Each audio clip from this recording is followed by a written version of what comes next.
Adriana. Did you put the glasses down?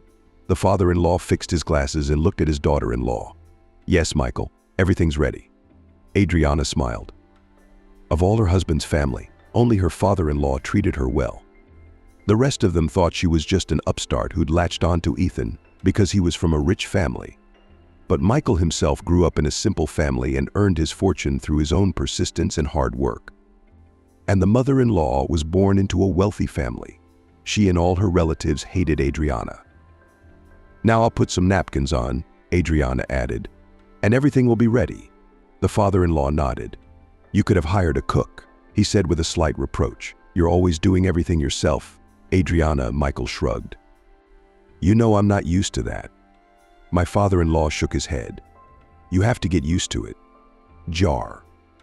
He smiled, sinking into the memories. I understand you well, though. I myself could not get used to it for a long time, when I started to earn normal money. I remember my daughter laughed at me all the time at first. The doorbell rang.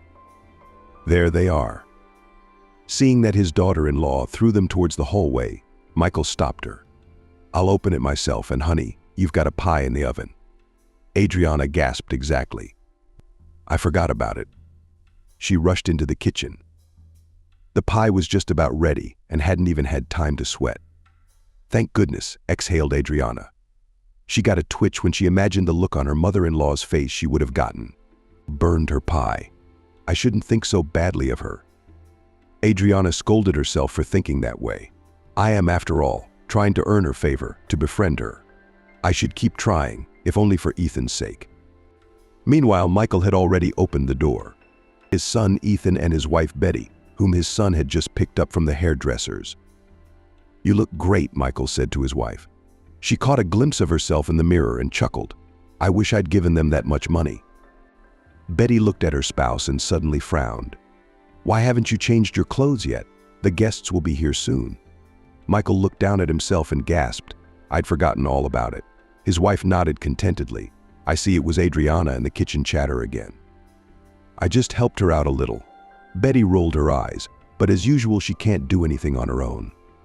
Michael frowned. Don't talk about her like that. You forget she cooked all the food for our anniversary all by herself. The spouse stabbed.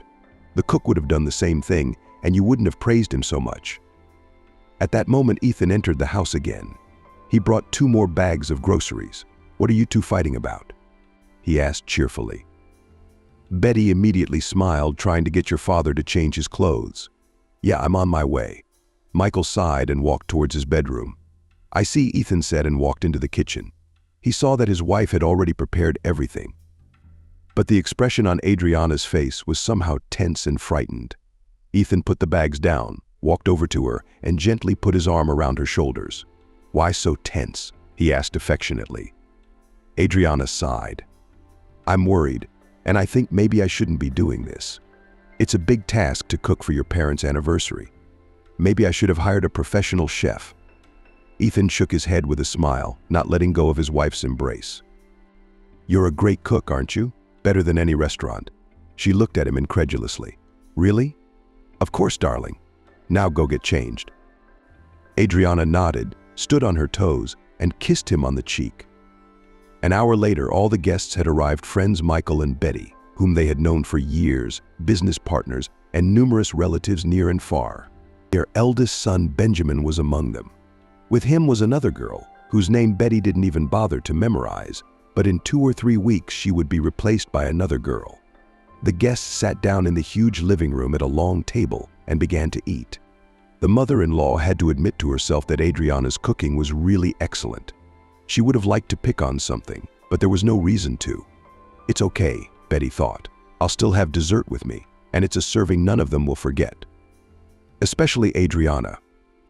The guests took turns congratulating the jubilarians, wishing them health, long life, success, 35 years together. A huge period, thoughtfully said one of the longtime partners. Michael, I have been married 4 times. Everyone sitting at the table smiled, and he continued. So it is a huge secret to me how you, my dear friends, managed to keep your love for so many years. And the secret is simple, said Michael, at least for me. I know I have the most beautiful woman in the world by my side. He gently took his spouse's hand, kissed her fingers. She smiled but didn't say anything. Betty waited for the right moment. Finally, today would be the day that she had been waiting for 3 years. She glanced at her sister-in-law sitting there all smug. The simplicity of it all. Betty thought, and I always knew she was just pretending. Of course she was. William's a fool to fool around and trust everyone. Ethan should have been smarter than that. He fell for her. They greased him in Mordashova. But look at it this way. What's her looks like? She's just an ordinary village idiot. Eyes like saucers, voice like Nasty from Morosco. Braid down to her waist. She can't get a haircut. All she knows how to do is shake off her pies. The boat is fine. She flinched in surprise. Yes, William. What's the problem? Husband sighed. It's just that you're smiling so strangely, like you're up to something. She chuckled. You'll see soon enough. In the meantime, enjoy the festivities. Michael sighed, but decided not to ask anything else for now. Still, if Betty didn't want to, she wouldn't say anything. So he concentrated on the guests, who, by the way, were not bored. Everyone had already tasted Adriana's culinary masterpieces and were very satisfied. Despite the fact that Ethan had been married for 3 years, almost no one knew her. Why did you hide such beauty from us for so long? Asked one of the guests. You are a cooking goddess. Adriana smiled modestly. Thank you, it's my pleasure. Is this what you do professionally? Did she smile? No, not at all. You could open your own restaurant, said the wife of one of Michael's friends. You're exaggerating, Adriana smiled. Ethan hugged her affectionately. No, you're underestimating yourself as usual. She looked at him fondly. Thank you for always believing in me. And so, as the evening was drawing to a close, Betty suddenly stood up and elegantly tapped the stem of her glass with her herringbone. Distinguished guests, she said, smiling affectionately. All the evening you have been saying nice words to us, giving us gifts. And at the end of the evening I want to make you a surprise. I don't promise that it will be pleasant, but, unfortunately, I can't do without it. Ethan, can you get me the remote, please? All the guests looked at her with slight surprise and curiosity. Her son stood up and handed her the remote. Just a moment, friends. Betty pressed the button. The screen of the large television hanging on the table lit up so that all the guests could see what was being broadcast on it. Now I'm going to ask you to take a close look at some pictures. There was complete silence around the table. Never. I never want to see you again. Ethan clenched his hands in a fist so that his nails were smashing bloody into his palms. I don't want to see you. Son, don't shout so the neighbors will hear. However, the neighbors could not worry about the neighbors. They had too big a territory to hear what was going on outside. But the guests at the party, of course, heard and saw everything. Ethan, not hot, please. Michael tried to calm his son down. When it didn't work, he turned to Adriana. She was already leaving the house, holding a bag with her belongings. Adriana, at least tell me what's going on. Her sister-in-law was as pale as death. She seemed to have fallen into some strange stupor and could not utter a word in her defense. And then she turned to her mother-in-law and said, I'm sorry, Michael. I can't talk about it. Goodbye. She walked past him, got into a cab and drove away. Ethan, what happened to your dad? Took a few steps and sat right on the ground. That's it, Dad. It all came crashing down in an instant, son. Betty laughed. And I told you you'd had enough. Mom said stiffly, Ethan, go away. I don't want to see you. She acted son Betty. Michael raised his voice to his wife for the first time in his life. What? She began in surprise. But her husband interrupted her harshly. Go inside. She snorted. Oh, there you are. I opened my eyes, Kathy. However, she did not continue, silently turned around and went into the house. Benjamin and his girlfriend came out a second later, swaying slightly. Yes, thank, he said cheerfully to his brother. Your humble wife's ears. I didn't see that coming. He threw back his head and laughed drunkenly. Let's go already. His companion pulled him towards a cab that had just pulled up. And drunk. But I'm having fun. I'm sure you are. Come on, Karen, tell me, is my family fun? Instead of answering, the girl just sighed. Goodbye, Michael, she said, turning around. Goodbye, Ethan. It was nice to meet you. Sorry it had to be this way. Goodbye, Michael replied. Ethan said nothing. "Bye, relatives," Benjamin drunkenly shouted. "I wish we could have more fun meetings like this and not get bored, bro. I'll find you 10 Japanese girls like that tomorrow." Benjamin is his date, like it was embarrassing. Oh, come on. Finally, they got into the car and drove off too. Only Ethan and his father were left sitting on the ground in the yard. "Son," Michael called out quietly, but Ethan shook his head. "What's up, Dad?" The son's voice was clearly irritated. "Maybe you shouldn't have done that." Ethan sighed. "I shouldn't have kicked her out." "Yeah, son." He sighed and looked at his father. "Dad, did you see those pictures yourself?" "Yes," but his son interrupted him abruptly. "Dad, we've all seen the pictures of my wife kissing some strange man." Michael sighed. "I'm sure there's some explanation." Ethan shook his head. "No, Mom told you the pictures were real." Dad sighed. "Well, that would have to be checked." The son sighed, as if trying to explain something simple to a child who couldn't get it. "Dad, it's easy to check, but I'm sure it won't be necessary. The pictures we saw were taken by a well-known photographer in our town. He was actually, shooting some old historic building, and this couple just happened to be in the pictures." That's when his father interrupted him. "Do you understand me? Betty happened to see these pictures on his page, and she thought it was Adriana.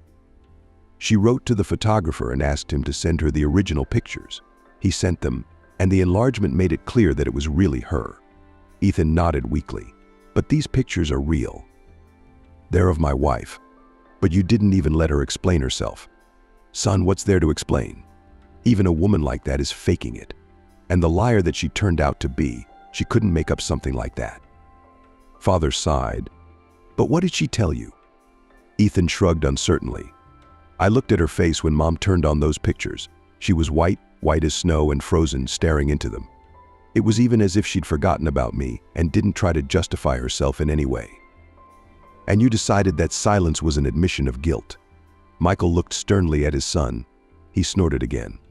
"Do you have any other theories?" The father had to admit defeat. "I don't know if Adriana would have explained what happened." "That's the thing. She didn't say anything." Ethan yelled. "That's what pissed me off. And when I told her to get out of my house, she didn't even argue or beg me to forgive her or try to justify herself." "But where would she go now?" "At night." "Dad, is that what you're worried about right now? She doesn't seem to have anyone after all." Ethan's up. "I don't care anymore." Cold, he said. "She's not my wife anymore, son." "No, Dad, I've said it all." Michael sighed and followed his son into the house. Of course, he had lied to his father when he said he didn't care about what happened tonight. That night, Ethan still couldn't sleep. In front of his eyes, like a long, light movie, the whole story of their love story from the very first day they met repeated itself. When they met, Ethan had just graduated from college and gotten a job at his father's firm. Though he had never been as carefree and fun-loving as Benjamin, it was during that period of time that he was most like his older brother. Youth, freedom, the belief that everything in life was going to be okay. And most of his friends were like that, from rich families. Good-looking, confident guys who know everything will work out for them. But their father raised Benjamin and Ethan differently. He always told them that the most important thing in life was to be a good and honest person, and that he was not as lucky as they were. "I worked 12 a day when I was your age," Michael liked to say, "and if I hadn't achieved anything, your mother would never have looked at me." "Of course she wouldn't," Betty confirmed calmly. "I needed a man who was strong, promising, and ambitious." "And all you have to do is study," Dad continued. "And then run my business together." Benjamin, despite his easygoing nature, he was smart and grasped everything on the fly. And if he didn't understand something, he was charming. Still, his father wasn't sure his eldest son was ready to take on any serious responsibility. That's why he usually entrusted Benjamin with some promising but risky projects, often connected with something new, and one that wouldn't affect the fate of the company. Ethan, on the other hand, was having a hard time. He had just received his diploma and was now trying his best to get into the work processes. And it was very difficult, considering that he was trying his best to combine it all with the banks, which he had been used to since the times of the Institute. "So, are we going today?" Liam, his assistant at work, and also his best friend today, asked. Ethan looked doubtfully at the report, which he still had to study today. The number was already giving him a headache, but there was nowhere to go. Dad's going to ask tomorrow how he's doing. Are you for this or what? Asked the friend, came closer and decisively slammed the lid of the laptop. Liam. The assistant shrugged his shoulders. Why, Liam? Liam, nothing. Ethan sighed and smiled. The report needs to be studied. You know, tomorrow my father will ask both of us. As assistant, you're supposed to make sure I get everything done on time? The friend was not embarrassed, and I am. He answered calmly. I can see clearly now that your productivity is at an all-time low, and it won't do you any good to stare at the screen. Ethan raised an eyebrow. What's that supposed to mean? You've got it all figured out, but talk. Liam flared up. We'll go for a walk, then you'll come home, go to bed, and in the morning we'll come back early, sit down and go over the report with a fresh head. The offer sounded very tempting. I'm sure we could be tomorrow at all.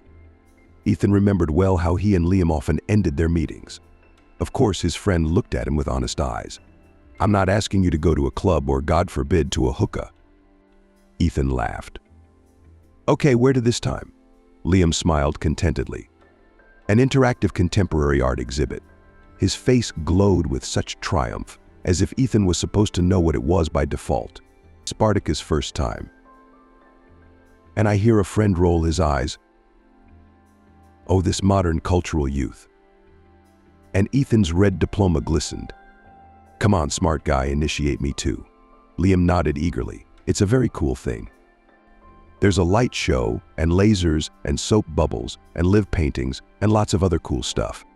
Ethan didn't really understand it, but he nodded anyway. All right, I see. Why are you suddenly drawn to art? Liam sighed. It's a beautiful place to take pictures, to be photographed. It got even more confusing. I'm supposed to take pictures of you? Ethan didn't understand. What's it got to do with you? Liam was indignant. There'll be tons of pretty girls in a place like this. What's not to understand? There you go. Ethan laughed.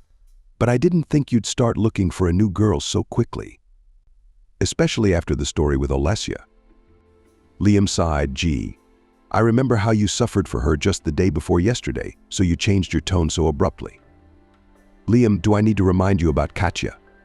Ethan raised his palm up, admitting defeat. Killed. But let's go to the exhibition. Modern art was not as scary as Ethan had imagined it to be. On the contrary, in some places it was quite beautiful and interesting. I like it, he confessed to his friend, but Liam didn't seem to be listening. It's cool here, I said. And following his gaze, Ethan realized why his friend had so abruptly lost interest in the exhibition. Again, he asked. She's an exact copy of Olesya. Liam just waved him away. Come on. Is it my fault that I like that type? Ethan sighed, but then don't be surprised when she starts to annoy you in a week. Liam said, well, what can you do, bro? Love is evil. Ethan, all right. Liam said decisively. I'm gonna go get acquainted. I won't miss you too much, Ethan promised. When the friend left, Ethan decided to go deeper into the exhibition. After half an hour of walking through the halls, he saw small, almost invisible pavilions. I wonder what was in there, Ethan thought. Inside was something like a large projector. There was nothing interesting on the screen but a flock of cartoon fish that were colliding with each other in a chaotic pattern. And with each collision, the fish changed color. It seemed like nothing complicated, but it was mesmerizing. Besides Ethan, there was another girl in the pavilion. She stood with her back to him, and her hair caught his eye. It was the color of ripe wheat, woven into a thick braid that ended just below her waist. It seemed thicker than even the girl herself, so small and fragile. Wasn't it lazy to grow such hair? The girl, as if hearing his thoughts, looked back at Ethan.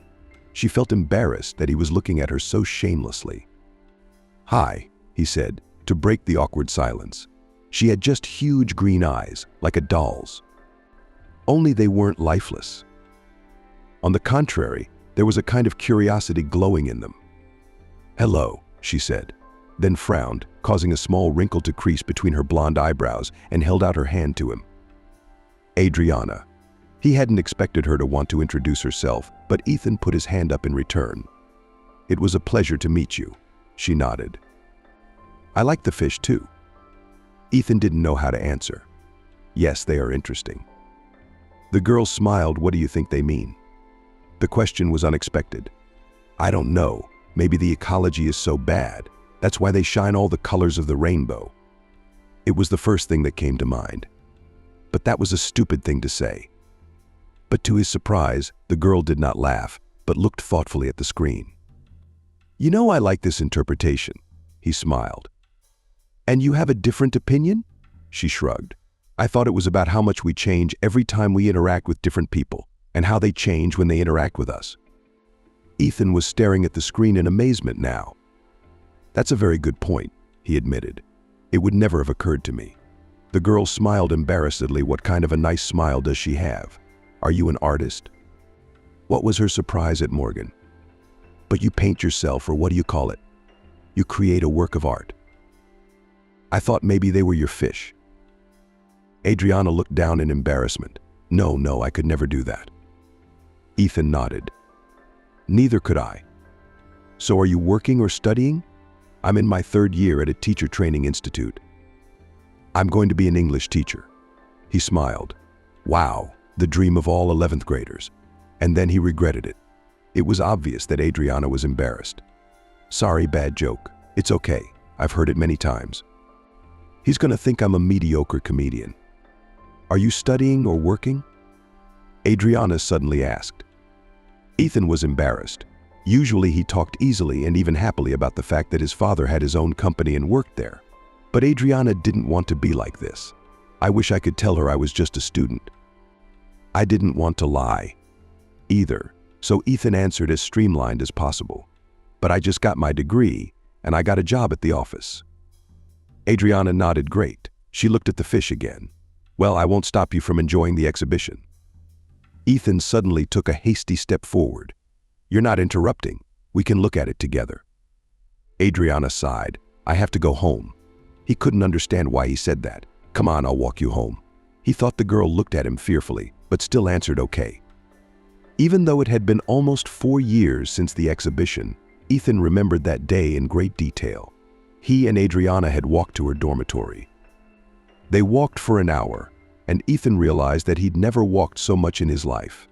But the time still flew by. They shared their impressions of the exhibition, and Adriana told him what other interesting events were going on in their city. You know so much? Ethan was surprised. She smiled. Yes, but this is the first time I've seen such a large exhibition organize free admission with a student ID.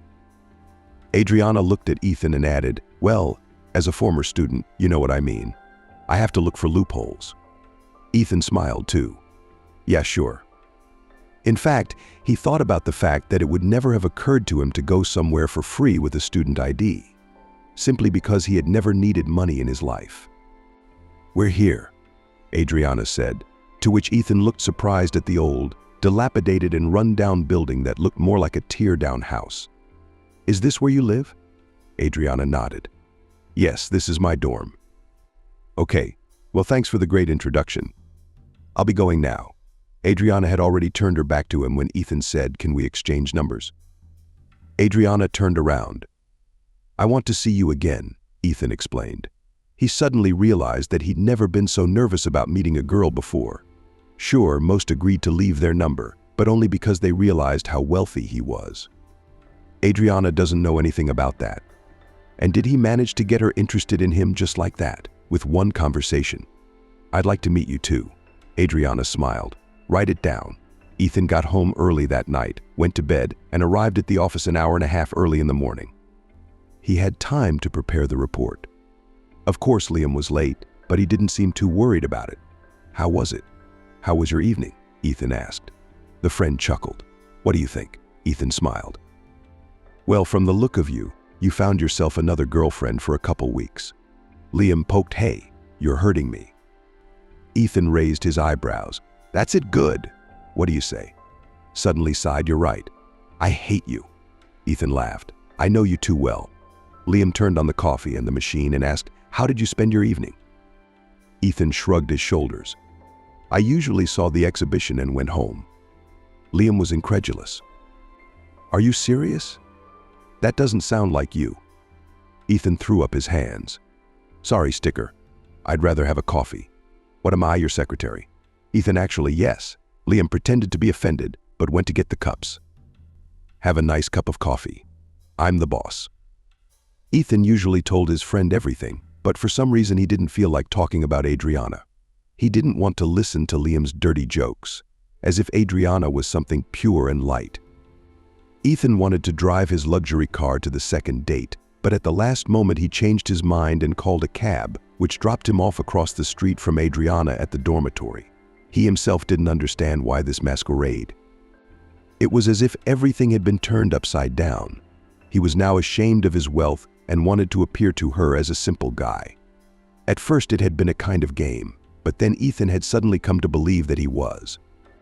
This relationship was unlike anything he'd had before.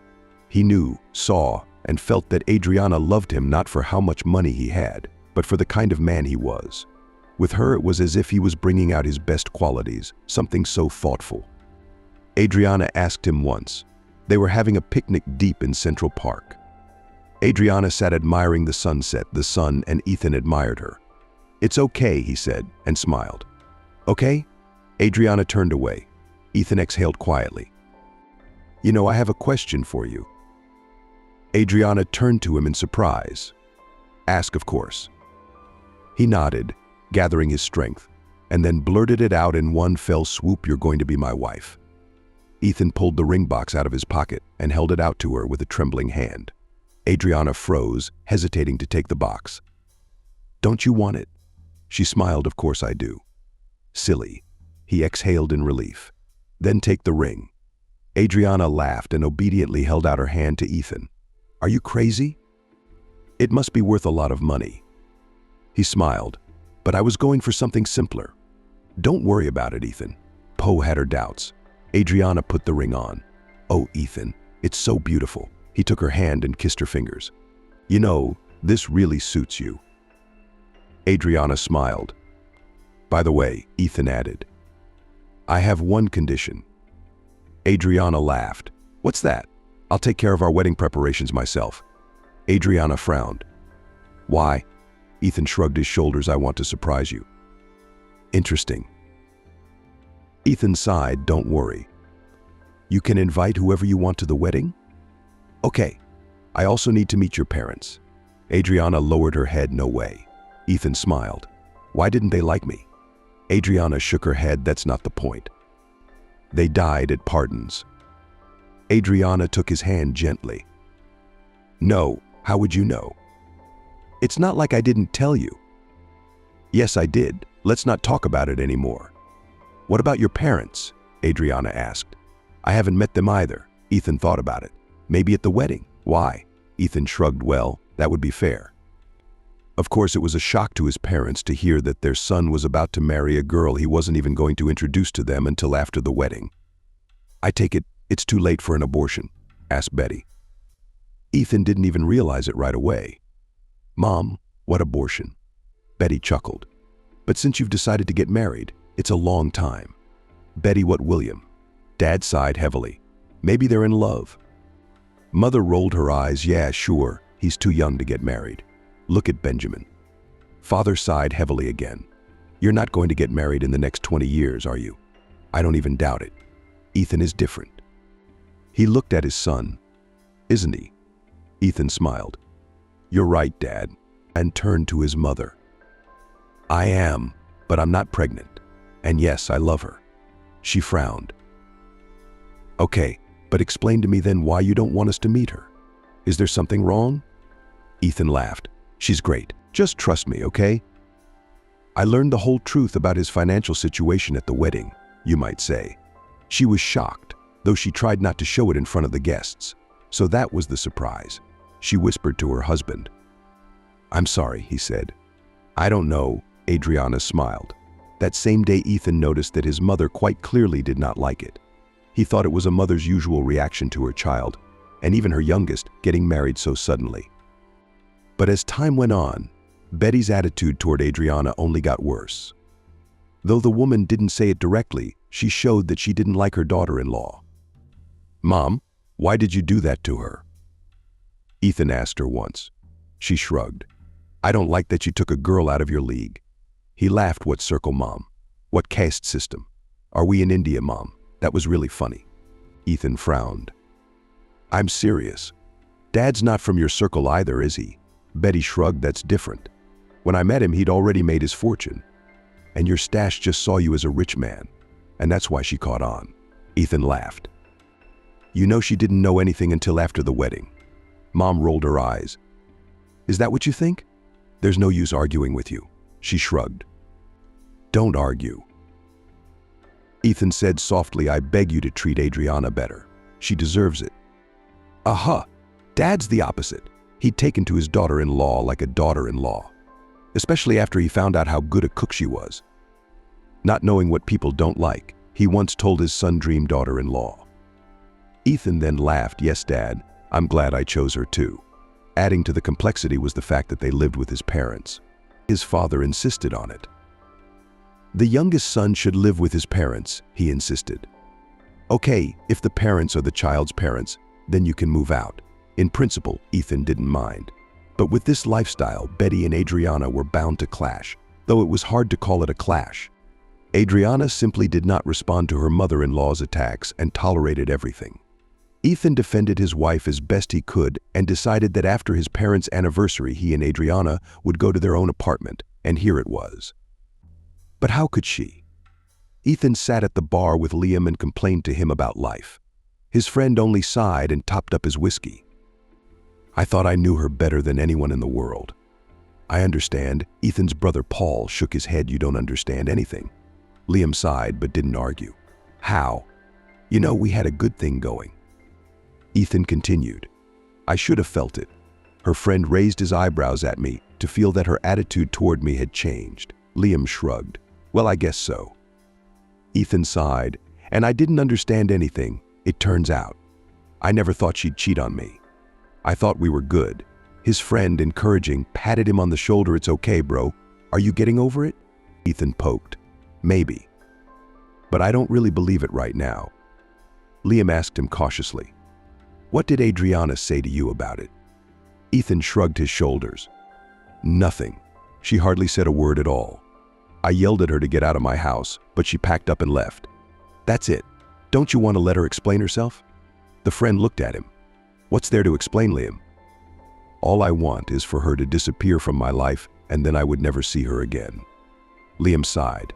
Well, that's your right. But you'll have to see her once. Ethan smiled drunkenly. And when would we be divorced? Even though he'd told his friend he didn't want to hear any explanations from his wife. Ethan secretly hoped that Adriana would try to contact him or catch him at work, that his wife would at least try to say something that would help him understand her a little. But no, Adriana never called or wrote him.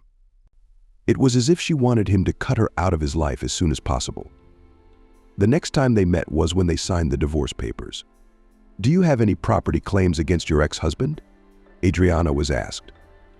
She shook her head no. Then Ethan was asked. Do you? He sighed no. When all the formalities were completed, they were given the necessary documents and released. Ethan was relieved to be out of the mental building, stopped on the porch, took out his cigarettes. You don't smoke, do you? Liam, who had come here to support his friend, asked him in surprise. Ethan grinned. A lot has changed in the last month. I hope you'll quit, though. Don't worry, I'll be in shape in a couple weeks. At that moment, Adriana came out of the building. She kind of flinched when she saw her ex-husband. But hello again, Ethan said dryly. Hello. The girl replied quietly. Ethan squeezed the cigarette so that it opened. Can't you at least explain it now? Adriana blinked. Sorry, I can't, you can't. Ethan lurched forward, but Liam grabbed his arm tightly. Don't, brother. You broke my heart and you won't even say anything in your defense. She looked at him as if with some strange pity. I'm sorry, but I can't really say anything to you. I'm really sorry for the way things turned out. Please try to forget about me as soon as possible. After that, she quickly ran down the steps and in a few seconds disappeared around the corner of some building. I'll forget about her, I'm sure, Ethan shouted after her. There was no need for that. Ethan, that's enough. Liam patted him lightly on the shoulder. That's it. I'm calm. Ethan took a few deep breaths. Okay, he said, that's enough. From now on, I want you to never bring up that woman's name again. What do you say? The hardest part was the first year. Ethan just couldn't let go of Adriana, even though he'd promised everyone that he would. He tried to keep his mind on his work. "Hey, you need a vacation once in a while, don't you?" Liam said to him one day. Ethan looked up at his friend, confused. "I didn't understand what you said," he repeated. Liam sighed. "You shouldn't stay up late every day." Ethan grinned. "What am I supposed to do? Go home, where Dad won't know what's going on and will sigh quietly and sadly. And my mom will remind me, as usual, that she always knew what my wife was really like." His friend patted him on the shoulder. "Maybe you should live apart from your parents then. You're a big boy, aren't you?" Ethan looked at him thoughtfully. "Look, are you right? I'll get an apartment closer to the office." "Oh, so I can get to work early in the morning." Ethan smiled. "It's a pleasure. You're looking out for me. But don't forget, work is the only thing keeping me in this world right now." Liam sighed. "Yes, I understand. It's like I wasn't in that situation myself. But don't forget to rest too, I promise." That's what he'd expected. Betty reacted impulsively to the news that he was moving away. Where? Why? He smiled. "Mom, I'm a grown-up boy. I'll be 30 soon." She brushed it off like it was nothing. "What kind of nonsense is that? Are you unhappy with us? Who's going to cook for you, do your laundry? How are you going to live?" "Mom, I know how to use the washing machine. I know how to cook too. Adriana taught me a few things." He frowned when he said his ex-wife's name. "That's it," Betty exclaimed. "She's the fleshy snake who's still hurting you. She's the reason you want to move out, isn't she?" Suddenly my father, who had been pretending to read the newspaper, intervened. "That's enough, Betty. Ethan is a grown man, and you don't need to push him around." In response, the spouse only poked. "I'll move out, Mom," Ethan said calmly. "But we'll still see each other often." "Don't worry about it." "How can I not worry?" "Very simple, sweetheart." Her father turned to her. "You see, Ethan, you need some fresh air right now." "You mean I'm his soul?" There was no point in listening to them argue any further. Ethan went to his room to pack his things. He picked an apartment quickly. The main thing was to have everything he needed and not far from work, and the rest didn't matter. Even though he'd lived his whole life in a huge house, he was very unpretentious in the home. Adriana always knew how to keep him warm and cozy. She had a way of doing it all by herself.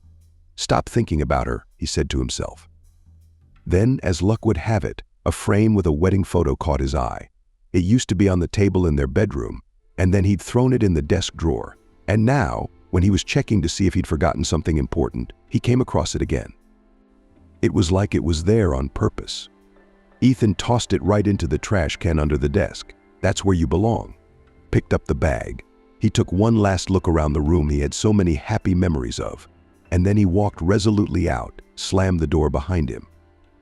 In time he got used to it, used to this constant feeling of inner emptiness, which he filled with work, socializing with friends, drinking, computer games, and so on.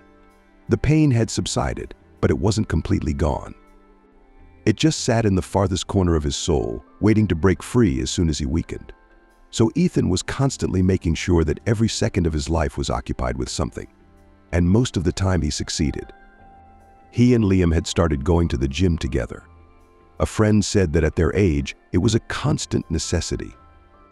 This was a topic the friends discussed leisurely as passers-by and on their treadmills. "Besides, sports are a great entertainer," Liam added. Ethan laughed. "Well, we could sure use it," he said, "and with your new leadership position." "Right." After a moment's thought, Liam added, "Maybe this isn't the right question, but why do you have a higher position than your older brother? I thought it was the other way around when it comes to business." Ethan sighed. "Believe me, I'd like Benjamin to have that responsibility too, but he's too easygoing and creative. I'm the calm and dependable one, according to Dad." The youngest son, Liam, smiled, "But I agree with him there." Aha. "Well, I'm not saying no. I love my job." "I can see that." His friend looked at him warily, then added, "Except that sometimes it seems to me like you're trying to escape from reality with your work." Ethan frowned. "Did you start that again?" Liam looked at his friend and said stubbornly, "It's been almost 10 years. Ethan sighed. "Yeah, I know, we've changed and matured a lot in that time." "Come on, Ethan, I'm serious. You see, I'm no longer the fun-loving guy who was ready to take you on any kind of adventure. Ethan laughed. Yes, you are. And I'm surprised you've even got a steady girlfriend lately. Liam frowned. Exactly. Clara and I have been dating for almost a year now, and I'm going to propose to her. At this news, Ethan almost fell off the path. Come on. Is it serious? Pretty much.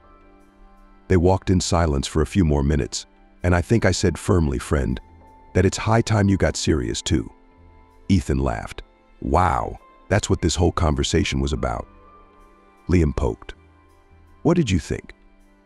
Ethan rolled his eyes. Okay, I promise you I'll meet the first girl I like. Liam shook his head. No, it won't work that way. You can stay single like this as long as you want. Well, what am I supposed to do? Just go camping with me and Clara. It's not hard, no 12 training required, but there will be lots of interesting girls there. Ethan sighed. You're not going to get away from me. Liam smiled. Of course not. Fine, I'll go with you on your stupid camping trip. Turns out the idea of getting out for some fresh air wasn't so bad. The hike was really for the newbies in their small group. They walked through the cool and summer forest, listened to birdsong, and occasionally talked. I admit it's better than I thought it would be, said Ethan. I'm glad, Liam replied. He was holding the hand of Clara, a small, fragile girl with cheerful red curls and big glasses. Ethan liked her a lot. So cheerful, smart, interesting. Not at all like those arrogant, long-legged blondes his friend had chosen in his youth. And that told him that Liam had really changed. Is this your first time camping? She asked Ethan. He nodded. I didn't think it was possible to spend time like this before. She smiled. I see, it's my first time too, Liam added. Sliga looked at him with a smile. I know, darling. She turned to Ethan and added that Liam had told me something about your time as a student. And from what he told me, I could tell that you didn't have much time to go camping. Ethan smiled, embarrassed. I hope he didn't say anything bad. Clara winked at him, of course, only good things. Liam waved his hands. What can I say? We really were quite a pair. He glanced at his girlfriend and added, but I'm not like that now. And neither is Ethan. Ethan laughed. It's true. I can't imagine willingly going to an all-night club now, instead of going to bed early in a warm bed. Clara smiled. Well, then I'm very lucky you both decided to go camping with me. You're impossible to say no to, Liam said immediately. Ethan glanced around. This is great. Of course, he remembered that the purpose of this trip was different. Liam had insisted that he meet someone, and he was right, as always. Except Ethan didn't want to approach anyone, even though there were a few pretty girls walking with them. Apparently, they were interested in him too, because during one of the breaks, a pretty girl with black hair and a high ponytail came up to him. Hi, she smiled, showing her perfectly straight white teeth. Ethan smiled politely too. Do you mind if I sit next to you? She asked. It's a little too rough for my liking, she asked. He nodded. Of course, my stone is perfect, and I've only been bitten by a couple of ants so far. She laughed and sat down next to him. Cindy held out her hand and he shook it, surprised at how firm a handshake such a fragile girl had. He also felt the small calluses on her palm. Ethan, nice to meet you too. The girl looked at him carefully and suddenly gave him a sly smile. Is this your first time hiking? Ethan grinned so noticeably. She shrugged. So there are some signs. He sighed. I was going to brag about how good I was. But you figured me out pretty quick. Yeah, it's my first time here. Cindy smiled. What do you think? Ethan shrugged his shoulders. It's nice and very nice. Are you going to do any more pacifying? I think so. He looked at her. And you probably go to a lot of these events, don't you? She smiled slyly. Did you get it from the calluses? Ethan was embarrassed.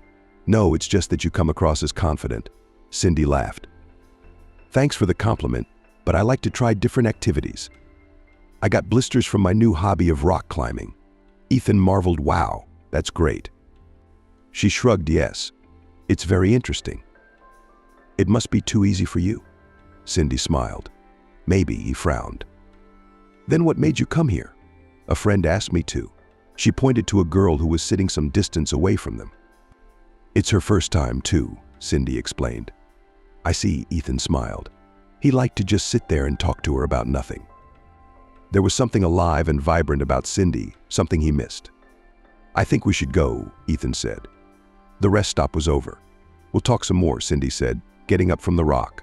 Of course, at the end of the hike they exchanged phone numbers. "I'll call you tomorrow," Cindy said. "What time is good for you?" Ethan froze.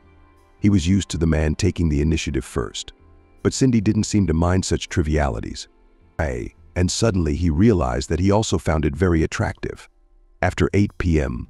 Until then, I'll be at work." She fell asleep. "What a workaholic you are." He laughed embarrassedly. "No, not at all. It's just a lot of work." Cindy nodded. "That's it. That's what they say." "Okay, I'll call 8:01. Toward the end of the next day, Ethan caught himself thinking that he'd never waited so long for a call from someone he'd known for just over 24 hours before. What if she doesn't call? He thought as he drove home. Maybe she'd gotten home and minded her own business, and decided I wasn't as interesting as I seemed. I wasn't as interesting as I looked at first glance. But at exactly 21:01, his cell phone rang. Ethan could hardly resist picking it up after the first ring. "Hello." He didn't last that long. He picked it up on the third. "Hello, my young, inexperienced hunter." Ethan laughed. Inexperienced, but not so young. So be it. By the sound of her voice, Cindy was smiling too. "How are you feeling?" she asked. "My legs are sore." "It should be." "Well, it came as a surprise to me." "So you're not going camping again?" Ethan laughed again.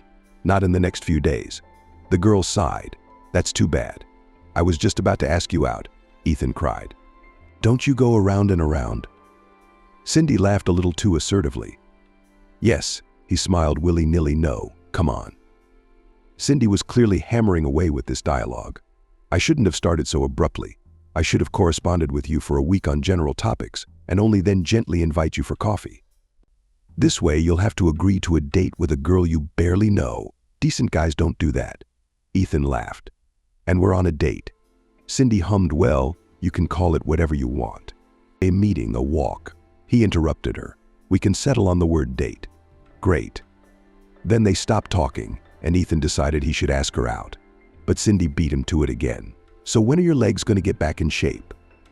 Or should I say, when can you make time for me in your busy schedule?" He laughed. "How about Saturday? Arrange a place to pick you up. I realize you want to switch roles, but it's already time for me to pick you up here. Dictates the address."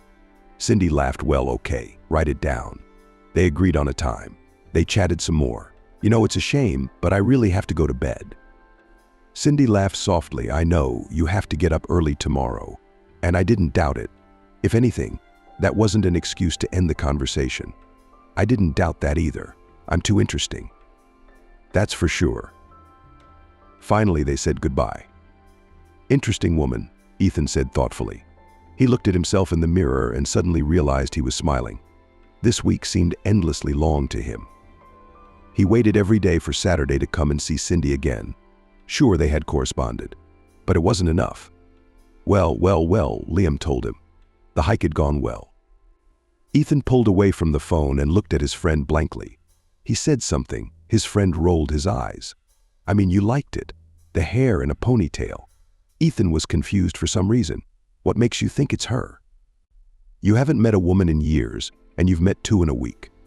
Don't make me laugh." Ethan smiled. "Yes, you're right. It's that girl from the camping trip." Liam sat down close to him. "Come on, tell me about it." He shrugged. "There's nothing to tell. We've only chatted a couple times at the campground, and the next time we'll see each other is Saturday." Liam smiled. "Well, you're smiling for the third day in a row when you look at your phone. So I'm already happy."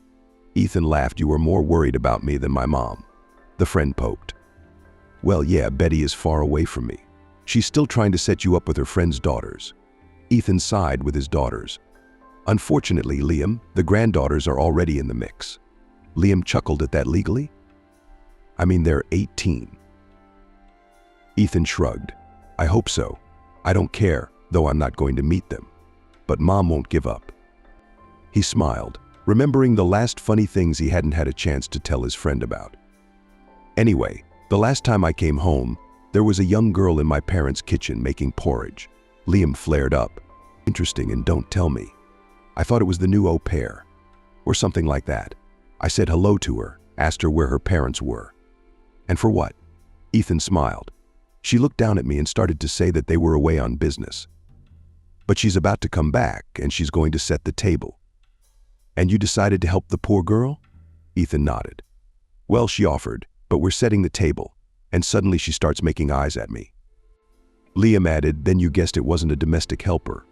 Of course not, because my mom's here, but my dad's here too. He didn't know anything. He was as surprised as I was. How did Betty explain it? Ethan shrugged. Well, she said that this girl was a new friend of hers, and that's why she was cooking in the kitchen. It's like her mom said she could. Oh, I see. Then I talked to my mom, Ethan finished. His gaze was suddenly glassy, as if he were lost in memory. My mom said she decided to offer me a different kind of girl, one who's as homemade as my ex-wife. He sighed. I see. Liam patted him on the shoulder. Brother. Ethan poked. Yeah, Mom still knows how to give out. Of course, after Benjamin finally got married and had a daughter, she calmed down a bit, but she still hasn't given up trying to make me happy. Liam gave a thumbs up, but remember, this is just a reprieve. Ethan nodded. I know that. You haven't heard anything about Adriana. Liam looked at his friend carefully. No, Ethan replied. Why? The friend shrugged. Just asking. It was finally Saturday. Ethan couldn't remember the last time he'd been on a real date, of course, but he was sure he hadn't forgotten how to do it. But Cindy had managed to surprise him. When they'd called before the meeting, she'd said to wear something light and comfortable, but bring something warm just in case. Ethan laughed. What are you up to, woman? It's a surprise. He sighed. I'm not ready to hike yet, if anything. Cindy laughed. Don't worry. We'll be walking a bit today. Well, I'm satisfied then. That's good. See you later. As it turned out, Cindy lived in a new tall apartment building in a rather expensive part of town. You're not a poor girl, are you? Ethan remarked when she came out to him. She shrugged nonchalantly. Yes, I am. He noticed that she too was dressed in blue jeans and a tight black tank top, and these simple clothes sat perfectly on her gorgeous figure. She also had her thick black hair pulled back into a high ponytail. You look beautiful. Cindy smiled. You too. Thank you. What's in the backpack? He nodded at the large gray backpack that hung over her shoulders. You'll see. She smiled. She's a little mysterious today. She laughed. I want to intrigue you. In the car, she helped him enter the coordinates, Ethan said. Is this some kind of forest? Sort of. Hey, let's not waste any time. Ethan sighed, starting the car. That sounds scary. She poked. Hey, I'm a fragile little girl. I'm the one who needs to be scared of you. Ethan hummed. There's some truth to that, and the fact that you're not afraid already looks pretty suspicious. She nodded. I'm actually a scary maniac who lures small, stupid, naive hunters into the forest. That's what I suspected from such fun conversations. They reached their destination. It was indeed a forest. Here we are, smiled the girl cheerfully. She picked up her huge backpack, got out of the car, and walked resolutely towards the forest. Well? Ethan sighed, as I realized. There's nothing left for me to do but follow you. Cindy looked back and smiled at him, but of course she also moved on. Wait, Ethan almost ran after her. Let me at least help you with your backpack. Cindy politely, but firmly removed his hand. Don't, I'll do it myself. He sighed. I realized that you are strong and independent, but still. Cindy smiled. We are almost there. My hero. She stopped. Wow, said Ethan. They were on the bank of a small river with clear water.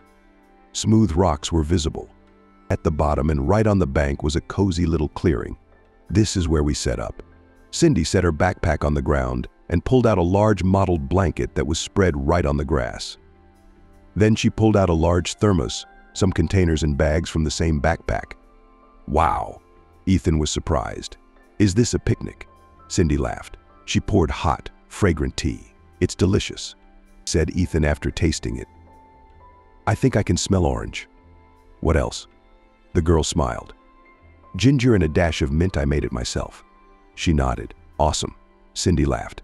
If you like the tea so much, you'd probably go crazy for sandwiches. Ethan figured sandwiches were the only thing that would surprise him. After the divorce, he'd eaten nothing but sandwiches for the first 2 years. But he was wrong. How delicious, Wall. Cindy smiled. These are the ones with ice cream, with cheese, cucumber, and salmon, Cindy explained. And these ones with chicken and cheese. Ethan nodded and muttered with his mouth full, I'll have all of them. She laughed, I'm hungry too, FYI. Noticing his sad look, the girl added, don't worry, there's more in the backpack. Ethan nodded contentedly. It's nice to see your enthusiasm, Cindy said. You're a very good cook. Thank you, she thanked him. But that only extends to sandwiches and tea. Ethan smiled, I don't believe it. Cindy shrugged. It's up to you. Then she squinted slyly and took the last sandwich for herself. Just then she pulled another bag out of her backpack and handed it to Ethan, who unsealed it. Okay, she admitted. I make other food too. Ethan smiled. I didn't doubt it. Cindy sighed. But I don't do it very often. Lots of other things to do. Oh yeah, I've been called a workaholic myself. She didn't say I worked hard. Oh, so you're a Rich Harris. Cindy laughed. I'm sorry to disappoint you, but that's not me. It's just that I started working too early, and by this age I'd already become a cool, indispensable professional. It's a corny story. She smiled slyly, but it has its advantages. I can afford to make a lot of money and work when I want to. Ethan nodded thoughtfully. Got you? Well, I'm done. Cindy leaned back in relief, but the bedspread was full. Now I just want to lie there and listen to the river murmur. Ethan finished his tea, and so did I. For a while they lay silently on the bedspread, listening to the river, the quiet sound of the leaves above them. The silence was broken by Cindy herself. You know what caught my attention on the hike? Ethan hummed. Was it something other than my incredible beauty? The girl smiled, but that was the deciding argument, of course. But there was something else too, what she sighed. There was a strange loneliness in your eyes. She turned on her side, put her hand under her head, and looked at Ethan thoughtfully. He turned toward her too, so I walked over. Ethan smiled. That's how you're attracted to lonely men you want to feel sorry for. She sighed, no, it's not pity. It's different. I guess I thought I felt that way a lot too. Are we two loners then? Ethan looked at her carefully. You're an amazing girl. She shrugged. And you're very mysterious. Ethan laughed, no, not at all. I haven't had anything amazing in my life, nothing that other people haven't had. Cindy chuckled, and to me, each person has a unique destiny, and you can't compare them to each other.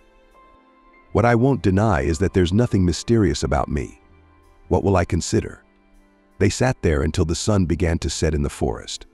It was quickly getting dark, and Ethan suggested they go to the car. It had been a wonderful day, he said as he drove Cindy to her house. The girl smiled. Glad you enjoyed it. I hope I can count on a second date. She nodded. I'll have to think of something to surprise you with. At that moment, they stopped in front of a crosswalk. The light turned red, and Ethan looked at the people who were starting to cross the street. Suddenly, he froze. There was Adriana walking right in front of him. How had she changed? Despite the fact that Ethan hadn't seen her in so many years, he recognized her almost the second he saw her. Even though she looked almost nothing like herself. The long hair he had once loved so much had been ruthlessly cut into a stylish bob and dyed dark brown. Her facial features, too, had become as if sharper and more rigid. Even her gait had changed. Adriana used to walk softly and lightly, but now she crossed the street quickly, firmly and confidently. She also dressed very plainly. Ethan didn't know much about women's fashion, but he saw that she was wearing expensive brand-name clothes. What has happened to you over the years? He thought. Ethan Green. An annoyed, sharp beeping sounded from behind him, and it was the only thing that helped him out of his stupor. Damn. Ethan stepped on the gas and exhaled noisily. Did you see a ghost? Cindy smiled. No, you're not. You look a little pale. Ethan tried to smile. It must be stuffy in the car. I'll turn on the air conditioner. He pressed the button. It's all right. Cindy scrutinizing his face. Maybe we should stop. Ethan shook his head. No, I feel fine. I'm just thinking about what. Where should I take you next time? Cindy, that's such a complicated question. He shrugged. Well, for an unusual girl, you want to organize unusual dates, Ethan replied. She laughed. You don't have to bother. I'll just be happy to see you again. The words were said so simply and sincerely that Ethan smiled. Okay, I'll keep that in mind. They arrived at Cindy's house. Thank you for a wonderful day. She smiled slyly. She easily jumped out of the car, remembering to grab her massive backpack. See you later. Bye. Strangely, though Ethan had enjoyed the evening, the first thing he thought of when he went to bed was meeting Adriana. He couldn't figure out what the big deal was. Yeah, well, they live in the same town. It's nothing surprising that they might run into each other sometimes. It was rather odd that in all these years they'd never crossed paths. And why did that surprise him so much? That she's changed. Yeah, well, people change, that's normal. He probably just imagined she'd always be so gentle, so easy, so naive. Stop thinking about his ex-wife, he said angrily to himself, looking in the mirror. Think better, where to take Cindy next weekend. It's a 6-week week, so he didn't think of anything, so he just invited her to a restaurant. They had a wonderful time there. Cindy was easy and interesting. She could hold a conversation on any topic, and they could listen to her for hours. Ethan marveled at how much she had tasted in her life. Are there still countries you haven't been to? He asked. Cindy laughed. Oh, come on. I've only been to 34. He laughed. Only I've been to 5 or 6, and they were mostly traveling with my parents. When I was a kid, she shook her head unhappily. Is that really possible? Tell me, please, come. Why do you kill yourself with work when there are so many other interesting and wonderful things in life? Ethan froze. I don't kill myself with work, he said quietly. Of course, she squinted slyly. There are a lot of people like that in my neighborhood. That's why I'm so confident in telling you this. It usually happens when a person has had some terrible experience, and then they want to shut themselves off from the world and occupy their head with something that seems important and urgent. Ethan smiled, like work. She nodded, yes. This conversation made Ethan think about his life. He even decided to talk to Liam about it. They were just having lunch after a difficult off-site meeting with the partners. Do I really look like I'm trying to distract myself from something? He asked. Liam poked a splash of wine across the tablecloth. An unexpected question. So you're just getting it now? Liam, but that's not an answer. The friend sighed. Yes, Ethan. It's obvious, I see. Liam looked at him suspiciously. Why do you ask questions like that? Ethan shrugged his shoulders simply. Well, Ethan laughed. It's fine. Don't worry about it. He looked outside. The weather's nice, so I'm going out. Let's go for a walk. Liam looked at him suspiciously. Should I come with you? No, I want to be alone. You're not going to do anything, are you? Ethan raised his eyebrows in surprise at first, and then he realized. About what? Liam asked. It's okay, don't worry. I just have to think about it till tomorrow. Tomorrow? Ethan walked slowly down the street, enjoying the warm sunny day. He'd forgotten the last time he'd been walking around the city, not going about his business. Interesting, he thought, looking around at the neighborhoods in this part of town. I don't get around that often. Soon he came to a small but cozy-looking park and suddenly decided how nice it would be to go into it now, get himself some ice cream and just sit on a bench. So Ethan did just that. It was just past midday, and there were hardly any passers-by in the park. Only one elderly couple, a few mothers with children, and a small group of students or high school students strolling around. Ethan, having bought an ice cream, chose a bench at the back of the garden and made himself comfortable on it, intending to linger there for at least half an hour. Only he took off the wrapper and threw it into the nearest trash can. A woman's voice sounded next to him. I'm sorry, you can't help me. The voice sounded familiar to him. Ethan looked up and saw Adriana. He was so surprised that he just froze in place. She looked exactly the same as when he'd seen her crossing the crosswalk. Stylish, light, fancy dress, makeup. It was like she was Adriana. And not Adriana at the same time. A man. He's awake. Excuse me, what do you want? Help me open the water. She held out the bottle to him. Ethan took it with one hand while continuing to hold the ice cream with the other. If you want, I can hold your ice cream. He nodded, holding out his other hand to her. Adriana gingerly grabbed the popsicle by the stick and smiled. I'll try it. Ethan opened the bottle and held it out to Adriana. She smiled again and said exchange, after which she took her water and handed him the ice cream. I'm going to sit down. He nodded. She sat down next to him, sipped her water, leaned back blissfully on the back of the bench and closed her eyes. Ethan had absolutely no idea what was going on, why she was acting like she didn't know him. What kind of weird game is this? Are you following me?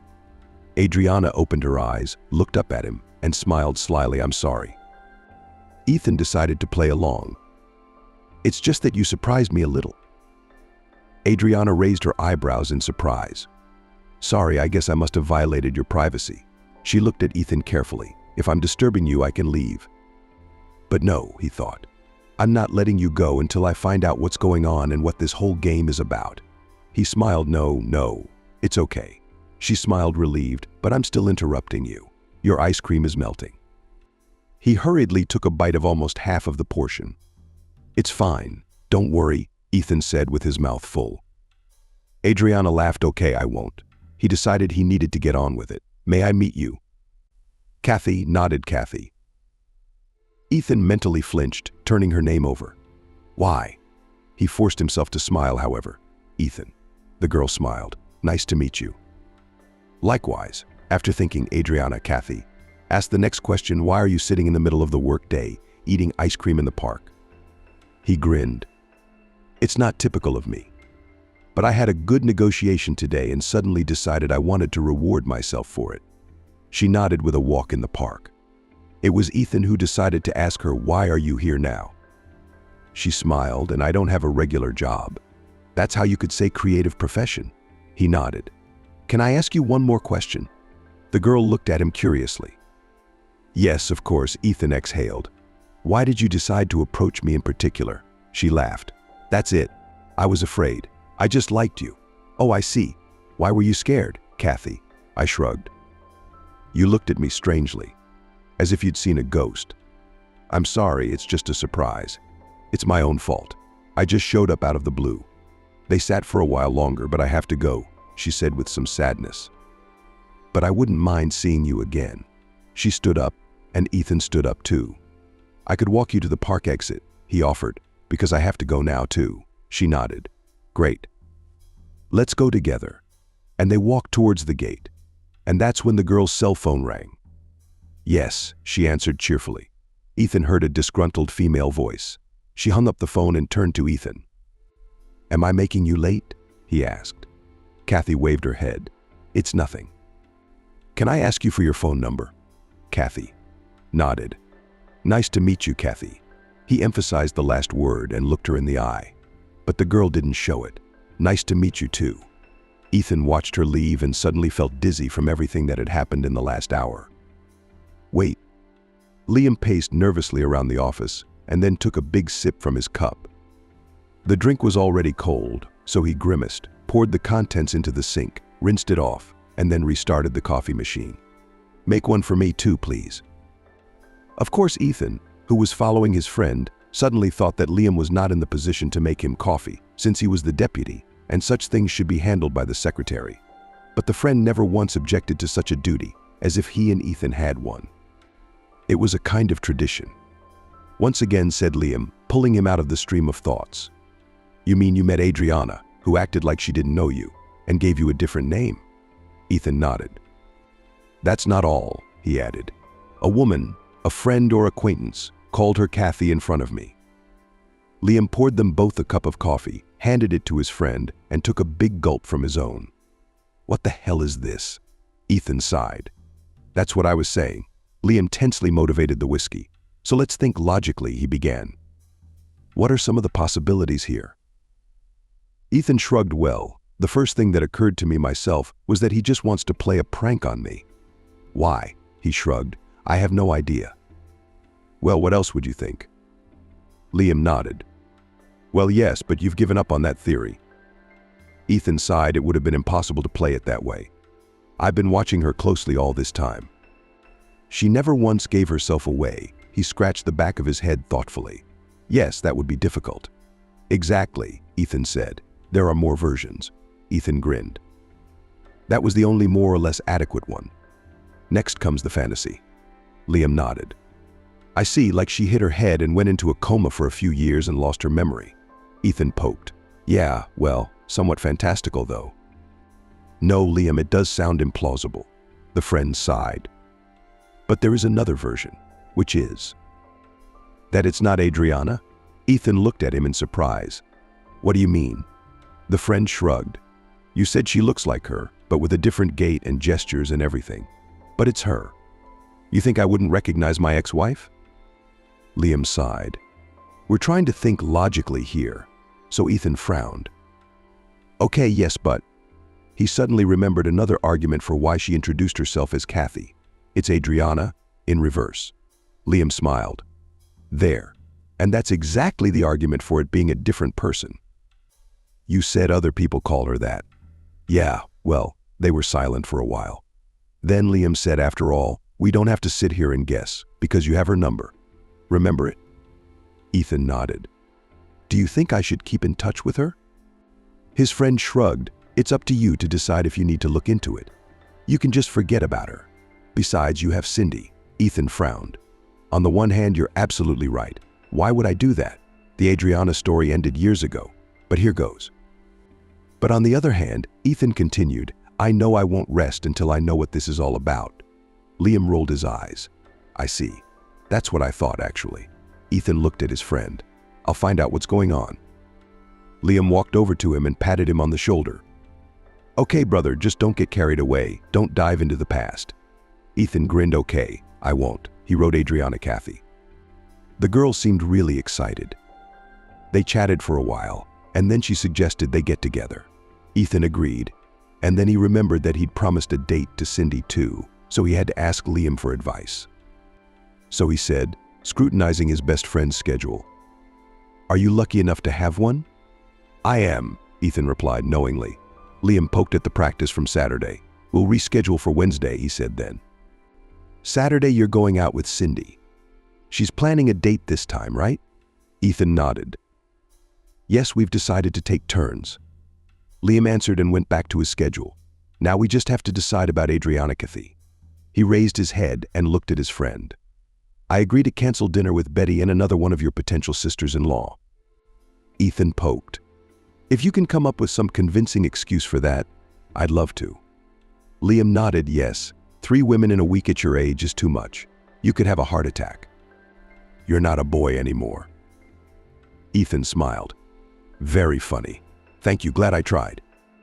Anyway, dinner with your mom is canceled, and so you're going out with on Sunday. But well, you know who you're going out with. Ethan nodded. Thanks, Liam suddenly shrugged. It's my job. Once again, Ethan was looking forward to the weekend. He was thinking how exciting it would be. And suddenly his life had changed in the last few weeks. All these years he had been living with nothing but work, and nothing in his life had changed. He was doing almost nothing. And then there were 2 amazing girls who decided to meet him on their own. I guess the universe just decided it was time to sort it all out. What did you come up with this time? Ethan asked as Cindy got into his car. She smiled slyly. Here are the coordinates. He obediently entered them into the navigator. And don't look at the destination, Cindy demanded. Ethan laughed. All right, I won't. He glanced at her. But judging by that huge backpack you brought with you, I'm in for something serious. She laughed. Well, I don't know everything about you yet, so I've prepared some options for this date. Ethan's eyebrows rose in surprise. Really? She nodded yes. I'm crazy. He glared. This is all very interesting so far. They stopped near a tall wooden gate. What's that? Ethan asked. The gate opened, and they drove inside. They left the car in a small parking lot and walked on. It's a stable. Ethan couldn't hide his surprise. Are you afraid of horses? Cindy sounded worried. No, Ethan hastened to reassure her. I just wasn't expecting it. But then come on, you need to change. She led him confidently into a small house, set his backpack on a small table and pulled out some clothes. These are for you. Cindy tossed him a t-shirt and jeans. Wait! Ethan was surprised. The things my clothes bought me. Aha, she said carelessly, getting dressed. She turned away and Ethan quickly changed clothes. The clothes fit. How do you know my size? Cindy laughed. I have two younger brothers. I often buy things for them that don't show. Are we going for a ride? On horses? Of course we are. And you just guessed? He laughed. Well, can you surprise me? They left the cabin and walked to the stables. What struck Ethan most of all was that there seemed to be no one else here but them. So this isn't your first time here either. How did you know that? Well, at least because of the way you move around. Cindy laughed, cracking me up. She walked over to the first horse and gently stroked its smooth black coat. This said, Blackie Cindy is my favorite. I named her that myself. Ethan came closer. The horse looked at him warily with her big intelligent eyes, but under Cindy's hand she calmed down. This is my uncle's stable, the girl continued. I've been here since I was a kid, so I know everything. I see. I've never ridden a horse before. I'll show you around. First, I'll introduce you to Kelly. Who's Kelly? Cindy laughed. Come on.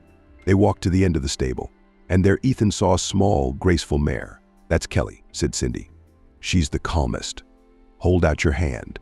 Ethan cautiously did so, and the horse sniffed both his hand and hers. Did she like you? After that, Cindy took turns leading the horses out and helping him saddle them. And then they took Kelly and Blackie outside. And Cindy began her training. Ethan tried his best to show that he wasn't scared. He liked horses in general, except he'd never had to get so close to them. But Kelly was indeed calm and very patient. She stood still and did not make any attempts to throw off the inexperienced set-off. And you have talent, said Cindy. When they finally leisurely touched the road. Are you flying me? And she shook her head. No, I'm serious. Thank you. I didn't regret agreeing to this. Ethan was silent for a few moments before answering no. Finally, he answered. Of course it was hard for me at first. I wanted to give up a few times, but you wouldn't let me, and I'm glad I did. Cindy smiled. Good, then I'm glad too. They drove in silence for a few minutes. First, they did a few laps around a specially fenced field. Then Cindy stopped at a gate, opened it, and she and Ethan drove out into the open. Wow. That's all Ethan said. Aren't you afraid that Kelly will take me to the unknown? The girl laughed. No, I'm sure she wouldn't. They crossed the road and turned into a small grove. The trees were far apart, and it was possible to drive between them at a leisurely pace. You seem to like nature a lot, Ethan remarked. She smiled. Yes, I do. Do you? He shrugged. I don't. Honestly, I haven't even thought about it. How can you not think about it? Ethan laughed. It's easy. Cindy shook her head. No, I mean how you don't think about what you like and what you don't like. He thought seriously about what she said, because it was easier that way. If you think too deeply, you might find out that you don't have too many things around you that you like. Cindy frowned. But then wouldn't you be motivated to change things? Ethan shrugged. I think it will vary from person to person. Some will change, some will go deeper into themselves. And you're saying you're the second option? He shrugged. But for many years, that's the way it was for me. Until you came along, Cindy, I smiled puppyishly. Ethan stroked Kelly's neck affectionately. I'm dead serious. You came into my life, and it was like you snapped me out of some kind of daze. For the first time in years, I was interested in something other than work. She sighed. Oh, Ethan. Ethan. I knew I had a lot more to learn about your past. Of course, Betty was very unhappy that her son was missing dinner with her good friend's granddaughter. She's such a wonderful girl, she practically shouted into the phone. You just have to come. Sorry, Mom, Ethan said, trying to make his voice sound as painful and muffled as possible. Ethan. Mom, but you know my stomach's been acting up, and I literally can't leave the bathroom. What kind of guests are here? He knew perfectly well what it was, immediately distracts Mom from finding out the details, and he was not wrong. Oh, my woe is me, she sighed. I get it. He's just bought some other crap that's ready-made. If he'd lived with me, he'd never have poisoned himself. Ethan sighed. Sorry, Mom, I have to go. I feel sick. He hung up quickly, knowing Betty wouldn't be calling him again today, which meant he was free to go on a date with Catchy or Adriana. He still hadn't decided for himself what to call this girl. What could have happened to his ex-wife for 10 years that she completely forgot about him? Or was Liam right, and was this girl just like her? He sighed and rubbed his temples tiredly. Why guess? he said to his reflection in the mirror. I'll find out today. He and Adriana had agreed to meet at a restaurant. Ethan, it's the first time I've heard of this place. It's brand new, Adriana told him. But I hope you like it. She smiled radiantly and walked confidently forward. He barely had time to open the door in front of her. You look great. She smiled, thank you. If Adriana wanted to look as different as possible from the girl he'd known 10 years ago, she did it perfectly. Ethan looked at her, clearly seeing Adriana's eyes, Adriana's fingers, Adriana's earlobes. And at the same time, it was a completely different person. The movement of the head, the shoulders, the arms, the gait, the smile, all completely different. The voice seemed to be the same, but at the same time she didn't talk like Adriana. And that strange duality drove Ethan crazy. What do you think of the interior? She asked. Ethan looked around. Yeah, it's nice. What about the menu? He decided he needed to divert his brain to something else, so he scrutinized the menu. To his great surprise, it was a simple menu of soups, meats, salads, pies. Pies.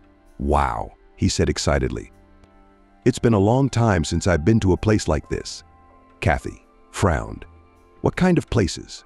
He smiled guiltily. I'm sorry, I didn't mean to offend this restaurant. I meant the kind with such a simple and straightforward menu. All new restaurants are trying to stand out somehow, to come up with Bettys that can't be found anywhere else. And those who don't succeed in wising up with serving or decorating. The girl smiled. I know what you mean. You come in for a nice hearty meal without the hassle, and they give you a whole show. Ethan nodded. That's exactly what you'll like here, Kathy said. Do you mind if I make a reservation for you too? He shrugged. No, I don't mind. When the waitress approached them, Kathy ordered. The restaurant had just opened. Do you already have Betty's favorites? She shrugged. I brought you here for a reason. The thing is, someone close to me was involved in its opening. That's how Ethan sighed. I knew you met me for a reason. Kathy laughed. Yes, that's how I pick up lonely men in the parks and call them to promote this restaurant. Ethan smiled. Well, if it tastes good, I don't mind. I hope you enjoy it. They were brought a chop and mashed potatoes. Ethan suddenly thought to himself that if he were the only one here, he wouldn't order something so simple. And he certainly didn't think it was the kind of thing a girl who went out with him would order. He tasted it, not expecting anything special. Wow, haven't had anything like this in 100 years. Kathy smiled. I hope that said it. In a good way, of course. He suddenly realized that the taste seemed familiar to him. But it had definitely been a long time since he'd eaten anything even close to this good. This is amazing, Ethan said as he ate every last crumb and leaned back in his chair. Kathy put the utensils on her plate too and smiled. Well, it's a good start. I'm pleased. Yes, is your plan to find new clients good? Kathy nodded. Thank you. The evening was going well. Kathy asked Ethan a few questions about his work, his hobbies. Even gently inquired about his personal life. What do you do? Asked Ethan. Kathy at that moment took a big sip of wine and looked at him slyly. Can we switch to you? She asked. Ethan nodded. I would love to. She smiled. By then they had already gotten their dessert lingonberry pie. What do I do? Kathy stretched out thoughtfully, as if reminding herself of Ethan's question. I'm a designer, and a pretty good one.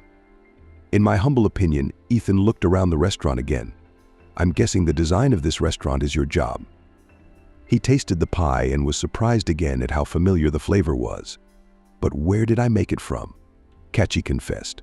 It was hard to say no to a sibling. Ethan smiled. That's how your sister owns this restaurant. Kathy nodded. Co-owner, to be honest, she and I split it 50-50. Ethan smiled. Family business, I see. She smiled. Yes, you also have an older brother who works where you work too. Yes, I do. When did I tell her about Benjamin? But, she went on. The business is brand new. So far, we've had to take on a lot of responsibilities. For example, not only do I design, but I'm also the manager. This. And she didn't nod, yes. And my sister chef Ethan froze. He had just lived through the last slice of pie, and the meaning of her words finally came to him. He looked closely at Kathy. What's your sister's name? Kathy smiled. I have a suspicion that if I asked you to guess, you'd do it on one try. Ethan froze. Adriana, the girl, nodded. At that moment, the waitress Sashenka came up to them.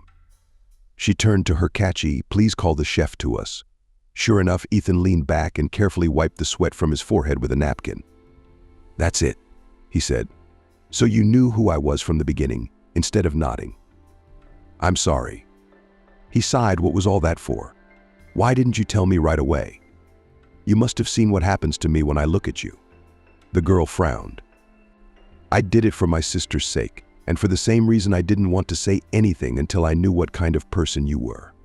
Ethan chuckled. "How did you figure it out?" The girl didn't have time to answer, because at that moment a familiar voice came over him. "Kathy, what's wrong?" Ethan looked up and saw Adriana. There was no mistaking it, that was for sure. She was. She hadn't changed at all over the years. True, her hair was hidden under a chef's hat, but the expression on her face, the surprised raised eyebrows and hand gestures. How he could mistake her for his sister now that they were both in front of his face, the difference was striking. No, of course the resemblance was unconditional too. Clearly they are twins. "Okay, stop, I don't understand anything," Ethan said. "I don't get it either," said Adriana quietly. "What's going on?" Kathy gently took her sister's hand. "Sit down, we need to talk." Adriana shook her head in frustration. "No, I can't. I have work to do." The sister smiled.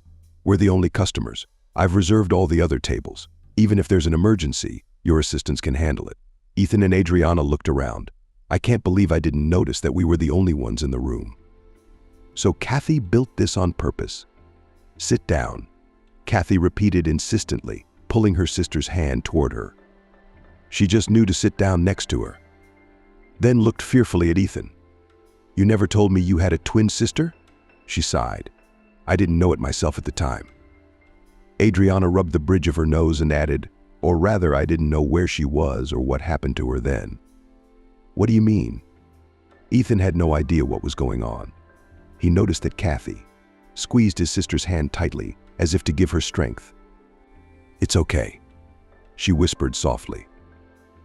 Adriana nodded.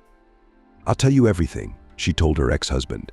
He, not knowing how to respond, nodded too. "I don't think I've told you much about my family at all." "Yes," Ethan answered, "only that your parents died when you were 16 and that you didn't grow up in a very well-to-do family." "Yes," Adriana agreed quietly. "That's it." She sighed and squeezed her sister's hand tighter. "I didn't have a very good life. My parents were alcoholics, drug addicts. We lived in a barracks, and I didn't become like them only because I often lived with my aunt, my older sister, my mother, who was a very good woman. Up to a certain point, I knew nothing about the bathhouse myself, until one day my mother, being in a certain state of mind, told me about it. She didn't give much information, only that she had 2 twin girls, and that for a few months she and my father tried to raise the 2 of us." Adriana fell silent, and Kathy, without saying a word, immediately picked up the carafe of water and poured her sister a full glass. "How close they are," Ethan noted to himself in surprise. "Thank you," Adriana said. "Anyway, when we were a few months old, a man came to my parents' house and bought Kathy from my parents." "He did." Ethan thought he'd misheard, but Adriana nodded. "Yes, they needed the money. The kids, not so much."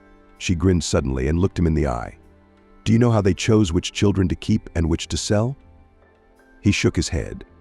"They just took the one closest to the edge of the bed." There were tears in Adriana's voice, but she continued. "Mom and Dad didn't even ask those people what they were going to do with their daughter. The important thing is that they paid for her, and they told you that." She shrugged. "I tell you, Mom was out of her mind when she told you about it. It was one time, just before they died.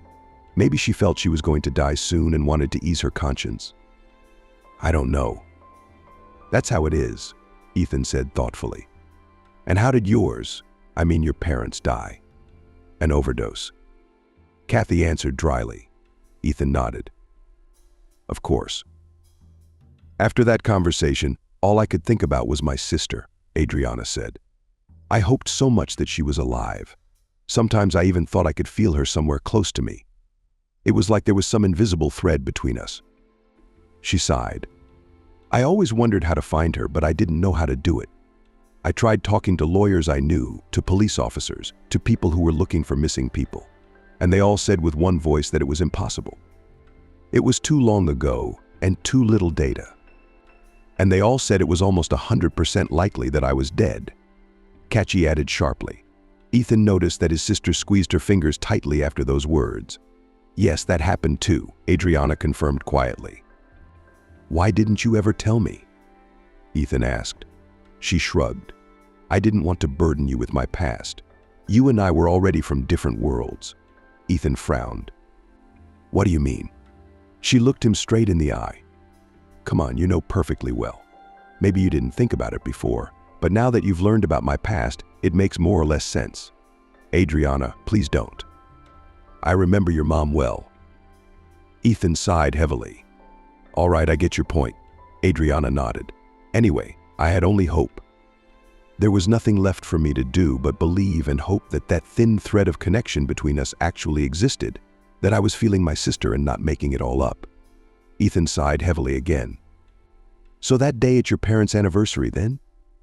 Yes, Catchy said stiffly. It was me and my boyfriend in those pictures. Oh my God. Ethan covered his face with his hands. Even though so many years had passed, he suddenly remembered all those terrible words clearly. What he had said to his wife. You knew it was your sister right away, didn't you? Adriana nodded, of course. He looked at her bitterly. How could you not tell me about this? Adriana shrugged her shoulders. At first I was just shocked. It was the first time I'd ever gotten real proof of something I'd believed in for years. And then I looked at those pictures and saw my sister all grown up, alive and well. Ethan sighed. But you could explain it to me, if not right away, then later, when I'd cooled down and come to my senses, couldn't you? I didn't know what was going on either. I'm sorry. Kathy almost shouted. Should he be the one apologizing to you? Adriana shook her head. No, it's okay, it's not okay. I apologize to Adriana. Ethan interrupted their argument. Adriana, please continue. She nodded. I'm sorry, I hate to say this, but I honestly wasn't even that hurt at the time by the way you did to me. I was so excited at the thought that my sister was alive and around, and I needed to find her. As for an explanation, I couldn't even imagine telling you that. I didn't know how to find her at the time. And if I told you that the picture wasn't of me, but of my sister, lost as a baby, who I never told you about. It seemed like a pathetic attempt to justify Adriana. Allegedly, he was suddenly silent because if his wife had told him the story then, he really would have thought it was nonsense and fantasy.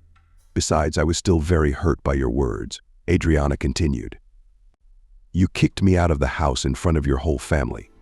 How could I ever come back to you after that? I'm sorry. Ethan whispered softly. Adriana shook her head and suddenly smiled. It doesn't matter. I think it happened because it was meant to happen. He grinned. We were supposed to break up. Adriana nodded. Yes, I think so. I thought about it a lot afterward. You and I are too different, after all. I loved you very much. Me too. Adriana sighed and continued.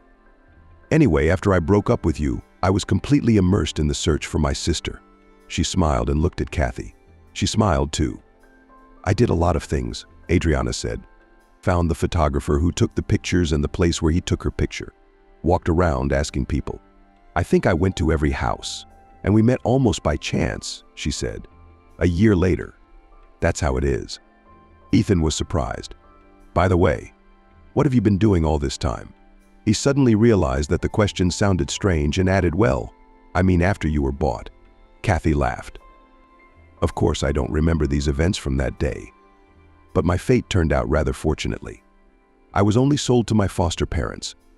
They may not have been the most law-abiding people. They got their child that way, but they were good people. Raised me, educated me, and I loved them very much and considered them my birth parents until I met Adriana. And you believed her right away? Ethan asked. The girls looked at each other and laughed. No, I thought she was crazy. But then I looked at her and saw myself and realized it was all true. We haven't been apart for a day since, Adriana said with a smile. I'm happy for you, Ethan said. After thinking for a while, he looked at his ex-wife and asked, but why didn't you contact me after you found your sister? Didn't want to explain everything? Adriana sighed. It would have been too cruel of me. You already have your own opinion of me. You've already been through the divorce and the breakup and all that. You've moved on in the world without me. And here I was, bursting in and once again sparing your wounds with new information. Ethan sighed and looked at Kathy. Then why did you decide to set us up? She sighed. I could see that my sister had been grieving all these years. And now we were at a new and important stage in our lives. I didn't want Adriana to enter it without dealing with her past. Ethan nodded slowly. I understand. And I guess I'm glad you did. Kathy smiled. I think I'll leave you to it. She got up and walked off toward the kitchen. Adriana looked shyly at her ex-husband. Forgive me, she said. I wish I could say that you would take me back. I would have done otherwise, but it wouldn't have been true. He nodded. I understand you, and it is you who forgive me. I myself deserved everything that happened to me. I should have trusted you no matter what. She smiled sadly. We were too young. You and I think our meeting, our marriage, was part of our journey. Ethan nodded thoughtfully. You're probably right. I'm really glad I saw you, and even more glad to know that you're doing well. She smiled. Thank you. How are you? He suddenly remembered that he and Cindy would see each other again next week, and he smiled. I'm fine too. Adriana smiled. Well, then I'm happy for you too. I didn't think you'd be so quick to agree to a second hike. Ethan stopped to catch his breath. Well, you've got to exercise your legs, he said tiredly. Cindy laughed. Do you think I'm going to make you walk 10 kilometers on every date now? Ethan smiled. Well, if that's what you want, I don't mind. As for why I'm training my legs, he paused and gave the girl a sly look. You and I are going to a wedding soon, and there I intend to dance with you until morning. Cindy shrieked this so loudly that a bird flew from one of the trees. Ethan gave her a look and laughed. Did Liam really propose to Sveta? Ethan nodded. Wow, when is the wedding? In a month. Wow. And then she immediately frowned. Wait, why did you say we're going? It's not like I haven't given my consent yet. What if I have something to do that day? Got it. I'll go alone. Cindy poked. Uh-huh. Now she suddenly sped up sharply and walked forward, jumping easily from rock to rock. Ethan sighed and tried to catch up with her.